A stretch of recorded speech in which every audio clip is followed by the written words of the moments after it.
எங்களை மிகவும் அன்பாய் நேசிக்கின்ற எங்கள் அருமையான நல்ல ஆண்டவரே, இந்த அருமையான இரவு வேளைக்காக நாங்கள் உமக்கு நன்றி செலுத்துகிறோம். நம்முடைய பரிபூர்ண பிரசன்னம் ஆண்டவரே எல்லா காரியத்தையும் நிறைவாய் எங்களுக்கு தரும்படியாய் எங்கள் மத்தியிலே எழுந்தருள வேண்டும் என்று நான் ஜெபிக்கிறேன். ஆண்டவரே, நீர் பேசும், நாங்கள் கேட்கிறோம்.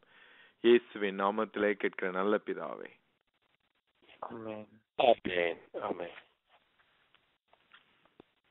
நம்ம சென்ற வாரம் யாத்ராகமத்திலே 16வது அதிகாரம் 1 16 வசனங்கள் வரைக்கும் நம்ம வாசித்தோம்.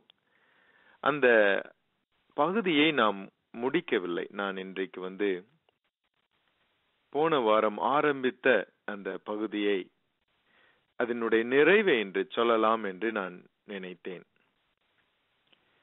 நான் போன வாரம் பார்த்தது மாதிரி தேவன் ஒரு பெரிய நோக்கத்திற்காக தன்னுடைய ஜனங்களை அடிமை தலையிலிருந்து அவர் விடுதலை செய்து அவர்களை யாரும் ஒடுக்காத வண்ணம் அவர்களுக்கென்று ஒரு பெரிய தேசத்தை உருவாக்கும்படியாய் அவர்களை அழைத்து செல்லுகிறார். எத்தனையோ அற்புதங்களை அவர்கள் காண்கிறார்கள். ஆனால் அவர்களுடைய இதயங்கள் மாறவில்லை என்று பார்த்தோம். அவர்களுடைய இதயங்கள் அவர்களுடைய அடிமை தலையிலே அவர்கள் இருந்தபோது இருந்த ஒரு வாழ்க்கையை பற்றி தான் அவர்களுக்கு எண்ணமெல்லாம் அப்படிதான் இருக்கு. இதற்கு என்ன காரணம் என்று சொல்லி நாம கொஞ்சம் சிந்திக்க ஆரம்பித்தோம். இன்றைக்கு கொஞ்சம் விரிவாக நாம் அதை சிந்திப்போம். இதனுடைய நாம் மறுபடியுமாய் அந்த பகுதியை வாசிக்கலாம். யாத்ராகமம் 16வது அதிகாரம் 1-16 வசனம் வரைக்கும். யாராவது இருவர் வாசியுங்கள். 1-16 வசனங்கள் வரைக்கும்.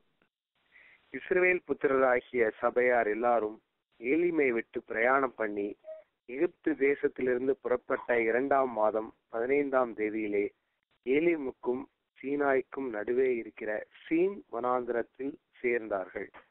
அந்த வனாந்தரத்திலே இஸ்ரவேல் புத்திரராகிய சபையார் எல்லாரும் மோசேக்கும் ஆரோனுக்கும் விரோதமாக முறுமுறுத்து, நாங்கள் இறைச்சி பாத்திரங்கள் அண்டையிலே உட்கார்ந்து அப்பத்தை திருப்தியாக சாப்பிட்ட எகிப்து தேசத்திலே கர்த்தரின் கையால் செத்து போனோமானால் தாவிலை. இந்த கூட்டம் முழுவதையும் பட்டினியினால் கொல்லும்படி நீங்கள் எங்களை புறப்பட பண்ணி இந்த வனாந்தரத்திலே அழைத்து வந்தீர்களே என்று அவர்களிடத்தில் சொன்னார்கள். அப்பொழுது கர்த்தர் மோசேயை நோக்கி, நான் உங்களுக்கு வானத்திலிருந்து அப்பம் வர்ஷிக்க பண்ணுவேன். ஜனங்கள் போய் ஒவ்வொரு நாளுக்கு வேண்டியதை ஒவ்வொரு நாளிலும் சேர்த்து கொள்ள வேண்டும். அதனால் அவர்கள் என் நியாய பிரமாணத்தின்படி நடப்பார்களோ நடக்க மாட்டார்களோ என்று அவர்களை சோதிப்பேன். 6ஆம் நாளிலோ அவர்கள் நாள்தோறும் சேர்க்கிறதை பார்க்கிலும் 2 சேர்த்து அதை ஆயத்தம் பண்ணி வைக்க கடவர்கள் என்றார்.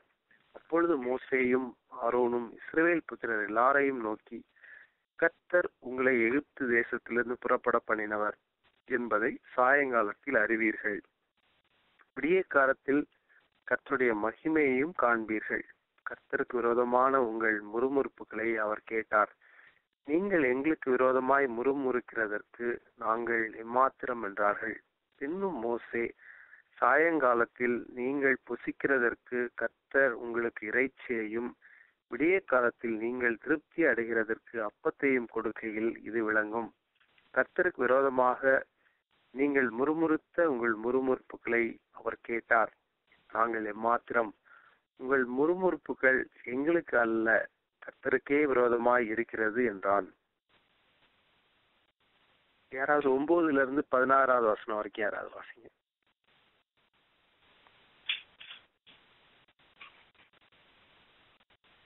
அப்பொழுது மோசே ஆரோனை பார்த்து, நீ இஸ்ரவேல் புத்திரராகிய சபையார் எல்லோரையும் நோக்கி, கர்த்தருடைய சந்ததியில் சேருங்கள், அவர் உங்கள் முறுமுறுப்புகளை கேட்டார் என்று சொல் என்றார். ஆறும் இஸ்ரவேல் புத்திரராகிய சபையாருக்கெல்லாம் இதை சொல்கிற போது அவர்கள் வனாந்தர திசையாக திரும்பி பார்த்தார்கள். அப்பொழுது கர்த்தருடைய மகிமை மேகத்திலே காணப்பட்டது. கர்த்தர் மோசேயை நோக்கி, இஸ்ரவேல் புத்திரரின் முறுமுறுகளை கேட்டிருக்கிறேன். நீ அவர்களோட பேசி, நீங்கள் சாயங்காலத்தில் யோசித்து விடியற்காலத்தில் அப்பத்தால் திருப்தியாகி நான் உங்கள் தேவனாகிய கர்த்தர் என்பதை அறிந்து கொள்வீர்கள் என்று சொல்லென்றார். சாயங்காலத்தில் காடைகள் வந்து விழுந்து பாளையத்தை மூடிக்கொண்டது. விடியற்காலத்தில் பாளையத்தை சுற்றி பனி பெய்திருந்தது. பெய்திருந்த பனி நீங்கின பின் இதோ வனாந்தரத்தின் மீதெங்கும் உருட்சியான ஒரு சிறிய வஸ்து உறைந்த பனி கட்டி பொடி தனையாய் தரையின் மேல் கிடந்தது. இஸ்ரவேல் புத்திரர் அதை கண்டு அது இன்னது என்று அறியாதிருந்து ஒருவரை ஒருவர் பார்த்து இது என்ன என்றார்கள். அப்பொழுது மோசே அவர்களை நோக்கி, இது கர்த்தர் உங்களுக்கு புசிக்க கொடுத்த அப்பம். கர்த்தர் கட்டளையிடுகிறது என்னவென்று அவரவர் புசிக்கும் அளவுக்கு தக்கதாக அதில் எடுத்து சேர்க்க கடவீர்கள். உங்களில் உள்ள ஆத்மா விளக்கத்தின்படி அவனவன் தன் தன் கூடாரத்தில் இருக்கிறவைகளுக்காக தலைக்கு ஒரு ஓமர் அளவு எடுத்துக்கொள்ள கடவன் என்றான். நாம் ரொம்ப விரிவாக பார்த்தோம். தேவன் மனிதர்களுடைய முறுமுறுப்புகளை கேட்டார் என்று பார்த்தோம். இந்த முறுமுறுப்புகளுக்கு ஏதாவது நியாயம் இருக்கிறதா? நியாயம் இருக்கிறது. ஏனென்றால் அவர்களுக்கு அவங்க இஸ்ரவேல் சபையார் எல்லோரும் என்று சொல்லப்பட்டிருக்கிறது. அப்படின்னா எல்லோருக்கும் அவர்களுடைய வாழ்க்கையில, அவருடைய குடும்பத்துல பசி பிணி தாண்டவம் ஆரம்பிச்சது. அதனால அவங்க தங்களுடைய பழைய வாழ்க்கையை நினைக்கிறார்கள். எந்த அளவிற்கு அவர்கள் வாழ்க்கையை வெறுத்து பேசுகிறார்கள் என்றால், நாங்கள் எகிப்திலேயே செத்து போயிருந்தால் நல்லா இருக்கும்ன்ற அளவுக்கு சொல்றாங்க. அதாவது ஒருவேளை உணவு தாமதிக்குமானால் யாரும் நாங்க செத்து போயிருந்தா நல்லா இருக்கும்லாம் சொல்ல மாட்டாங்க.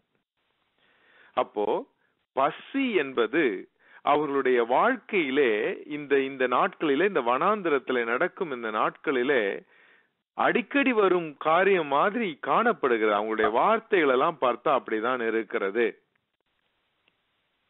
எகிப்து தேசம் இப்பொழுது இருக்கும் வாழ்க்கையை விட சந்தோஷமாய் இருந்திருக்கலாம் என்று அவர்கள் நினைக்கிறார்கள். ஏன்? 12 மணி நேரம் 10 மணி நேரம் கடினமான வேலையாய் இருந்தாலும் சாயங்காலத்திலே வீட்டிற்கு சென்றால் கஞ்சோ கூழோ ஏதாவது வீட்டிலே இருக்கும்படியான ஒரு சூழ்நிலையை எகிப்து ராஜா செய்து வைத்திருந்தான். அடிமை வாழ்க்கை, ஆனால் அது அஷ்யூர்டு பாவர்ட்டி என்று சொல்லுவார்கள். அது இத்தனை கற்களை செய்து கொடுத்தால் இவ்வளவு கூலி கிடைக்கும், அதுல வச்சு அந்த இருக்கிற கொஞ்ச நெஞ்ச சொற்ப பணத்துல நல்லா சாப்பிடலாம். இதுதான் அவங்களுடைய வாழ்க்கை. நம்முடைய வாழ்க்கையிலே நாம் அடிமை மாதிரி நடத்துகிறோம். நம்ம எகிப்தியர்களுக்கு சமமாக நடத்தப்படுவதில்லை. நம்முடைய குழந்தைகளை சரியாய் நடத்துவதில்லை. நம்முடைய பெண்களை சரியாய் நடத்துவதில்லை. இதையெல்லாம் பற்றி அவர்களுக்கு கவலை இல்லை. அவர்களை பொறுத்த வரைக்கும் வயிறுதான் அவர்களுக்கு தேவனாயிருந்ததே. யாக்கோபுக்கும் ஏசாவுக்கும் என்ன வித்தியாசம் என்றால், ஏசா அவனுடைய வார்த்தைகளை கவனிங்க. அந்த ஏசாவுடைய வார்த்தைகளை நம்ம பார்க்கும்போது அவன் சொல்றான், எனக்கு சேஷ்ட புத்திர பாகம் இருந்து என்ன புண்ணியம், நான் செத்து போக போகிறேன் என்று சொல்லுகிறான். பசி அவ்வளவு இருக்கு. பசி ஒரு மனிதனுக்கு அவனுக்கு அதாவது கொஞ்சம், நான் திருமண வீடுகள் எல்லாம் பார்த்திருக்கேன். சாப்பாடு சரியில்லாவிட்டால் எப்படியெல்லாம் சண்டை செய்வார்கள் என்று சொல்லி பார்த்திருக்கேன். வீடுகளிலே பார்த்திருக்கிறேன். சாப்பாடு நேரம் கொஞ்சம் தாமதமானால் என்னவெல்லாம் நடக்கும் என்று சொல்லி. நம்ம சாப்பிடுவது என்பதை சாதாரணமாக நினைக்கிறோம். ஆனால் சாப்பிடுகிற காரியம் ரொம்ப முக்கியமான ஒரு காரியம். ஏன்னா அது மனிதர்களை கோபமான ஆட்களாய் மாற்றி விடுகிறது.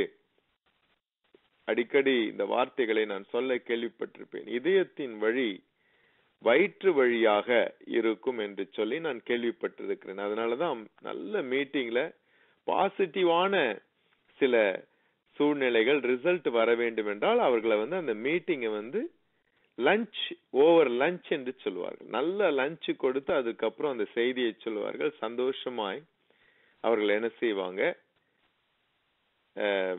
ரிசல்ட்டை எடுத்து கொண்டு போவார்கள். உணவு என்பது ரொம்ப முக்கியமான ஒரு விஷயம். உண்டி கொடுத்தார் உயிர் கொடுத்தாரே அப்படின்னு சொல்லுவாங்க. அதனாலதான் நம்முடைய தமிழ் இலக்கியங்களிலே மணிமேகலையை ரொம்ப பெரிதாக பேசுகிறார்கள். ஏனென்றால் அந்த பெண்மணியுடைய வாழ்க்கையிலே அந்த அம்மா தன்னுடைய வாழ்க்கையை அர்ப்பணித்தார்கள். எதற்காக அர்ப்பணித்தார்கள்? பசி பிணி அறுப்பதற்காக.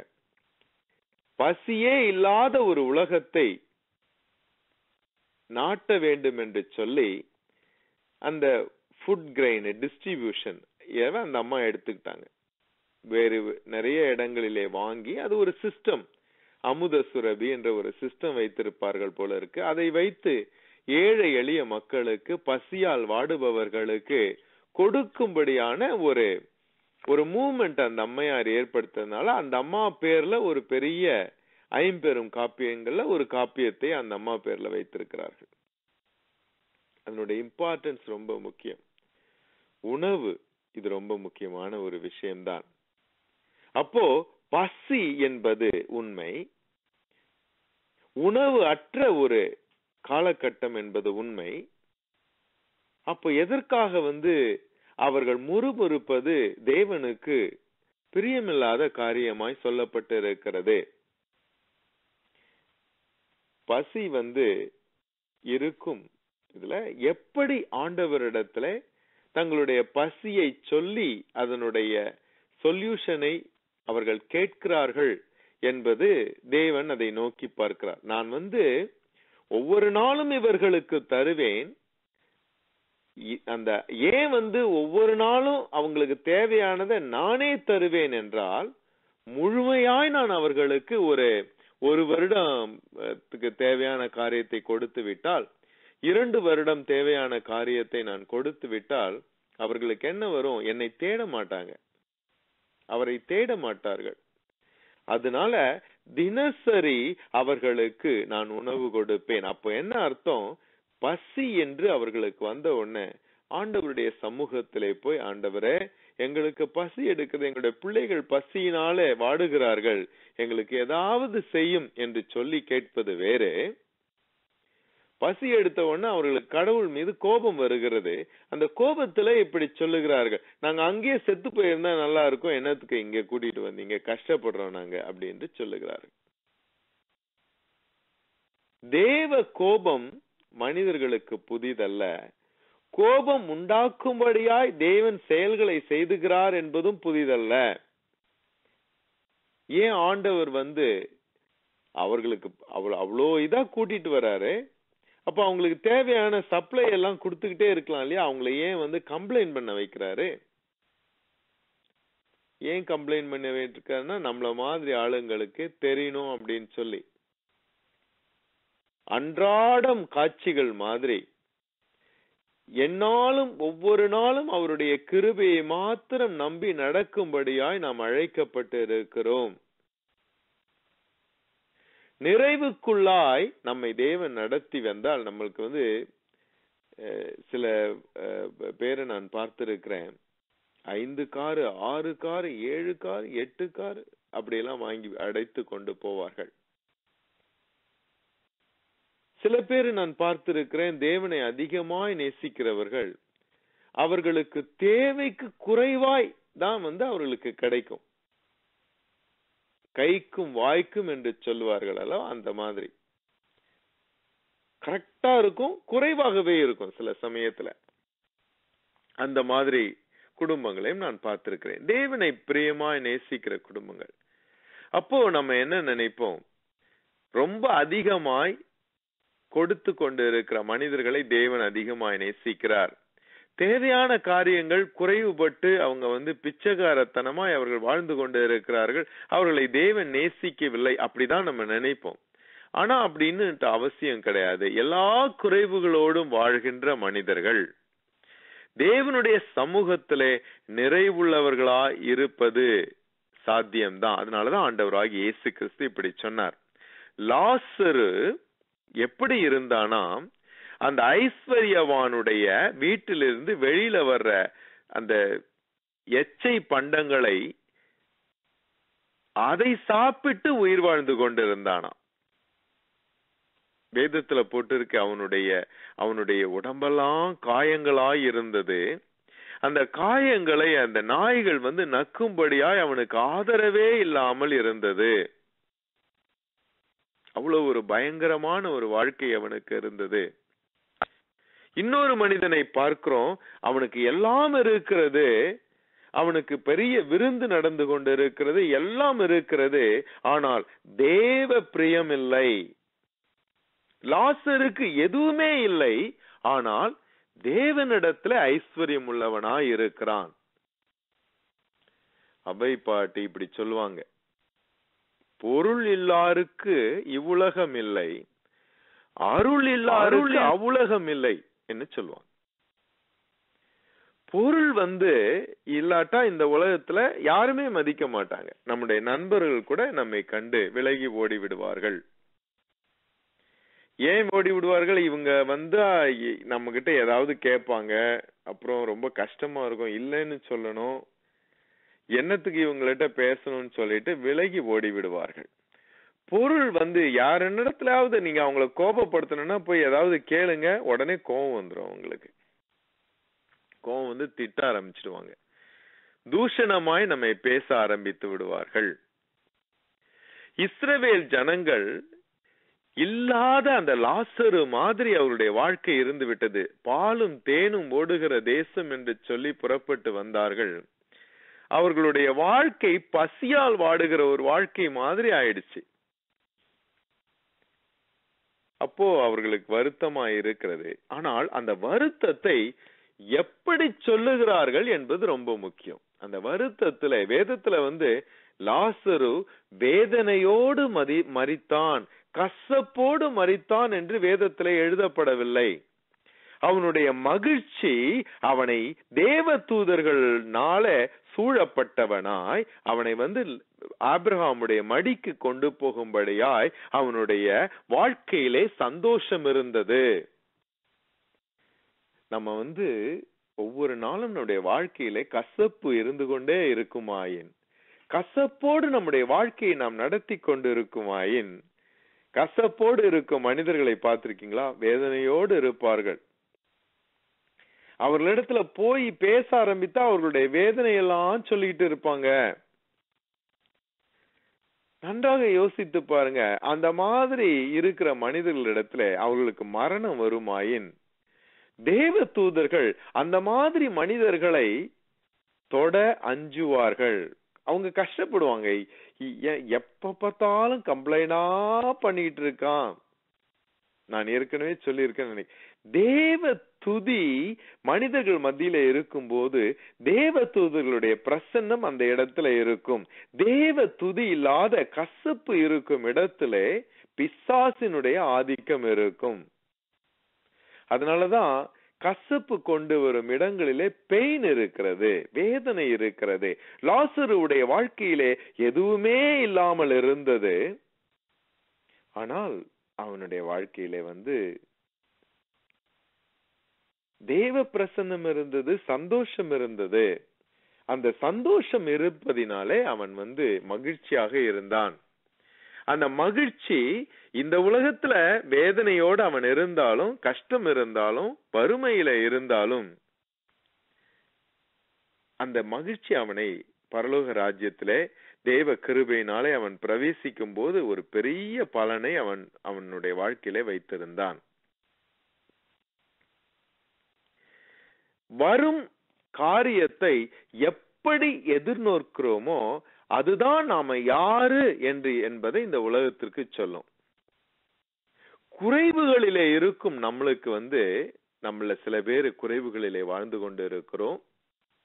அந்த மாதிரியான வாழ்க்கையில இருப்பவர்களுக்கு தேவ மகத்துவத்தை இந்த உலகத்திலே அறிவிப்பதற்கான வாய்ப்புகள் அதிகம். என்னுடைய அலுவலக, அதாவது என்னுடைய ஆராய்ச்சி சாலையில சென்னையில் இருந்தாலும் சரி, இந்த ஊர்ல இருந்தாலும் சரி, என்னுடைய ஆராய்ச்சி சாலை சென்னையிலும் பெரிதாக இருந்தது, இந்த ஊர்லயும் ரொம்ப பெரிதாக இருக்கிறது.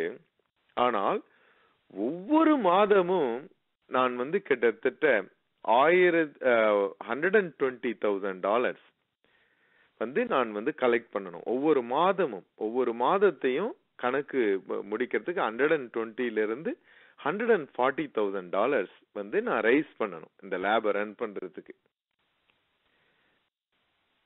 ஒவ்வொரு மாதமும் இந்த ஸ்டான்ஃபோர்ட் யூனிவர்சிட்டியில அட்மினிஸ்ட்ரேஷன் என் மீது அவர்களுக்கு கோபம் வரும்.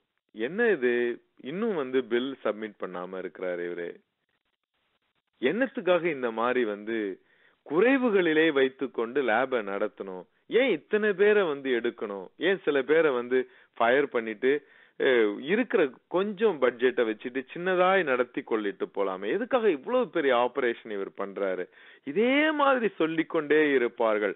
ஆனால் ஒவ்வொரு நாளும் அந்த அதாவது 120,000 டாலர்கள் வரும்படியாய், 140,000 டாலர்கள் வரும்படியாய் ஒவ்வொரு நாளும் ஆண்டவருடைய சமூகத்திலே கண்ணீரோடு ஜெபித்து, தேவனே எங்களுக்கு உதவி செய்யுங்கள், உதவி செய்யுங்கள், உதவி, இந்த மாதிரி நகர்த்துகிற ஒரு வாழ்க்கை இருக்கிறது.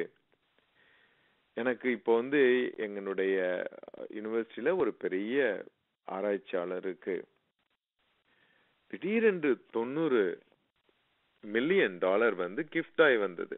அந்த மாதிரி எல்லாம் கிஃப்ட் வாங்குறவங்க இருக்காங்க. திடீரென்று பார்த்தால் 10 மில்லியன் 20 மில்லியன் என்று கிஃப்ட் கொடுத்துக்கிட்டு போயிடுவாங்க அவங்களுடைய ஆராய்ச்சிக்கு. தேவன் எல்லாவற்றையும் செய்ய வல்லவர் அல்லவா?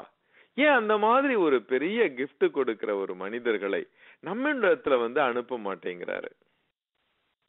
அப்படியெல்லாம் அனுப்ப முடியும் அவரால. ஆனா அப்படி அவருடைய கிருபை நமக்கு போதும் என்று சொல்லி இருப்பதினாலே, இப்படித்தான் நாம் நடக்க வேண்டும் என்று அவர் எழுதி வைத்திருக்கிறதுனாலே, அவருடைய இதயத்திலே ஆதீனத்திலே இருப்பதினாலே, தன்னுடைய பிள்ளைகள் எப்பவும் நம்மளை கேட்டு வாங்கிக் கொள்ள வேண்டும் என்று அவர் விரும்புவதினாலே, வானத்திலிருந்து மன்னா வருவது மாதிரி, காடைகளினாலே அந்த பாளையங்கள் நிரம்புவது மாதிரி நம்முடைய வாழ்க்கையை நடத்தி கொண்டு போயிருக்கிறார். இதுதான் வாழ்க்கை. அதனால தங்கமும் வெள்ளியும் என்னுடையது என்று அவரிடத்துல இருக்கு. தங்கமும் வெள்ளியும் தேவைன்னு நமக்கு வேண்டும் என்று அவர் நினைத்தார், தங்கமும் வெள்ளியும் தருவார். ஆனால் அவரிடத்துல எப்பொழுதும் எதிர்பார்த்து கொண்டு இருக்கிற மாதிரி நம்முடைய வாழ்க்கையை அவர் திட்டமிட்டு விட்டார். நம்ம எல்லாருக்கும் இந்த வாழ்க்கை தான். அவரை நோக்கி பார்த்து கொண்டு, வேதத்துல ஒரு அற்புதமான அழகான ஒரு வசனம் வரும், வேலைக்காரிகள் தங்கள் எஜமாட்டிகளின் கரங்களை பார்த்து கொண்டு இருக்கிறது மாதிரி அவரை நோக்கி பார்த்து கொண்டு இருக்கிறோம். அவர் கொடுத்தால் நம்முடைய வீட்டிலே சாப்பாடு இருக்கும். அவர் கொடுத்தால் நம்முடைய வேலை தேவையான காரியங்கள் இருக்கும். அவர் கொடுத்தால் நமக்கு தேவையான ரிசல்ட் எல்லாம் வரும்.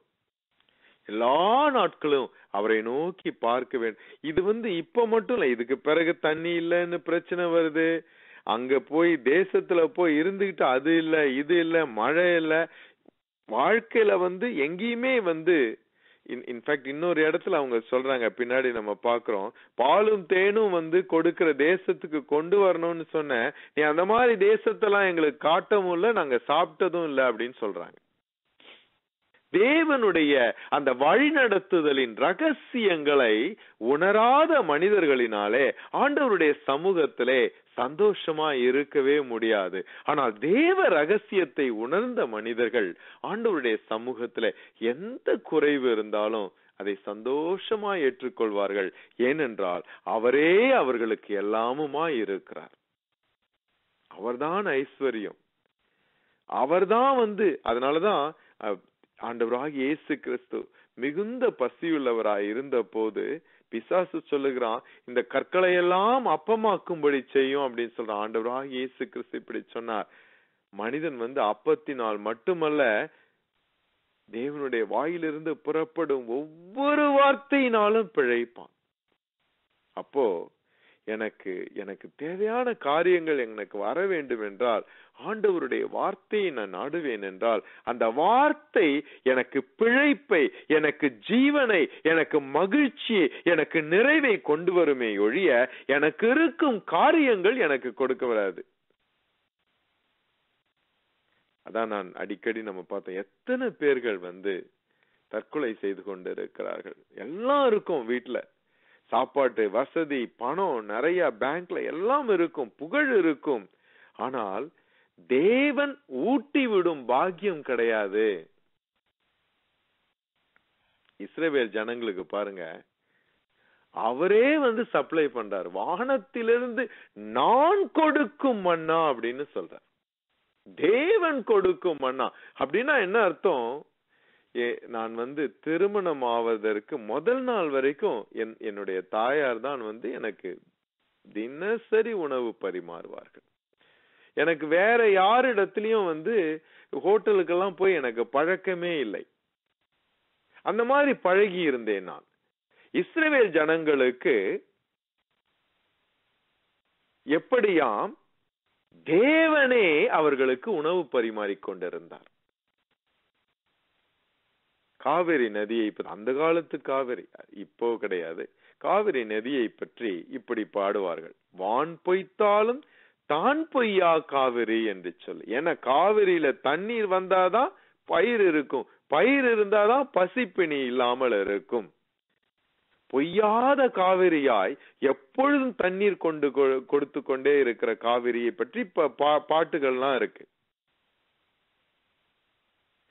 எது பொய்த்தாலும் அவர் பொய்ப்பதில்லை. இயேசு கிறிஸ்து நேற்றும் இன்றும் என்றும் மாறாதவராய் இருக்கிறார். அவரை நம்பி பார்த்த முகங்கள் வெட்கப்பட்டு போனதில்லை. கொடுப்பேன் என்று சொன்னவர் நிச்சயமாய் கொடுப்பார். இந்த மாதிரி ஒரு நம்பிக்கையோடு சந்தோஷமா அவருடைய வாழ்க்கையை நடத்தி கொண்டால் குறைவுகள் இருக்கிற மாதிரி தெரியும், ஆனால் அது குறைவுகளாய் முடிவதில்லை.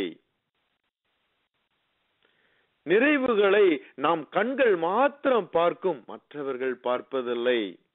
அதனால இந்த உலகம் எதை நோக்கி போய்கொண்டு இருக்கிறார்கள்? ஒரு வெறுமையை நோக்கி போய்கொண்டிருக்கிறார்கள். இவர்களுக்கு எந்த ஆதாரம் இல்லை, இவர்களுக்கு எந்த பண வரவும் இல்லை என்று சொல்லி நம்மை பார்த்து கூட அப்படி சொல்லலாம்.